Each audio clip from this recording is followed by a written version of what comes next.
Welcome everyone to the Lo-Fi Poli Sci podcast. I'm your host, Michael Pickering, and that's right.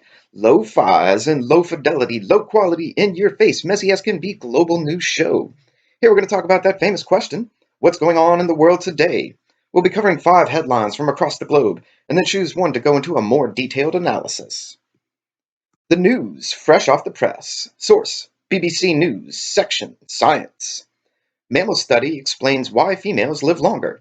In a study of 101 different species, it was found that females on average lived 18.6% longer than males. This coincides with the finding that women generally live longer than men across the globe. Scientists in the study state that this is a combination of genetics as well as environmental factors. The implications. While we don't control the genetics that are given to us by our parents, if you want to live longer, wash those hands. Next up, source, Associated Press, section, Politics. Supreme Court rules states can bar insanity defense. In a 6-3 court decision, it stated that the right of insanity defense should rest with the states, and that states should be able to adjust their own stance on the issue over time. The dissenting judges argued that this changes precedent that had been established for centuries, and doesn't take into account mental illness. The implications. This gets to the very core of people's arguments of states' rights versus federal law. This issue has been around and argued since before the founding of the U.S. Constitution, well over 200 years ago. It is unlikely that this argument will be reconciled anytime soon. Our following story, source, BBC News, section, Science. Electric car emissions myth busted.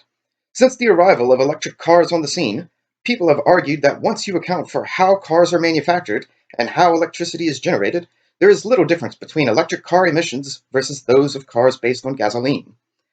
This study finds that in 95% of the world, driving an electric car is better for the environment. The exception is in places where electricity is still generated via mostly coal. The implications. Cars pollute. Electric cars pollute less, and bicycles even less than that. If you care about the environment, do your part and stay educated with science. And now for our headline in the spotlight segment. Source, BBC World, subsection, Africa. Boko Haram kills Nigerian soldiers in convoy ambush. This attack claimed the life of around 50 government soldiers, and is one of the worst attacks of the year by the group. While it had been suggested last year that much of the territory in the north that was held by Boko Haram had been reclaimed by government forces, this demonstrates that the conflict still goes on. The background and the implications of this story. Boko Haram is a terrorist organization founded in 2002 that centers itself in northern Nigeria. The group is anti-Western influence in nature, and at one time had as many as 10,000 soldiers. This is quite different than other terrorist groups for many reasons.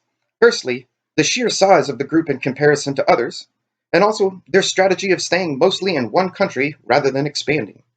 While the group was founded in 2002, this conflict is not by any means new. During pre-independence era, the British ruled the country. However, it administered laws different in the north versus the rest of the country. In the north, where Islam was the predominant religion, Britain allowed for more self-rule, allowing religion to influence law more. When the UK left the country and Nigeria became independent in 1960, they put collective control of the entire country in the hands of individuals that decided to go with democracy, which took away the North's legal system, which they had previously been able to use independently. From the 1960s to 1999, Nigeria underwent a series of military coups that brought about authoritarian rule, which suppressed this conflict because all people in the country were under military rule. However, in 1999, when democracy returned to the country, it only took 3 years for the conflict to come again and for Boko Haram to be created.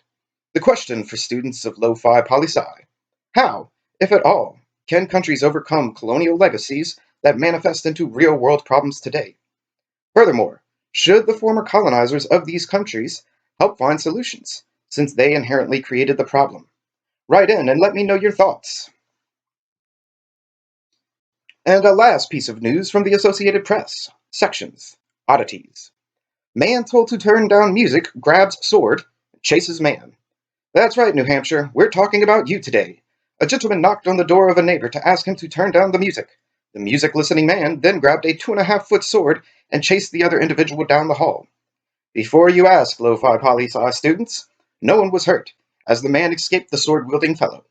The implications: Mr. Swordman, watch yourself. The Supreme Court insanity plea may not save you anymore.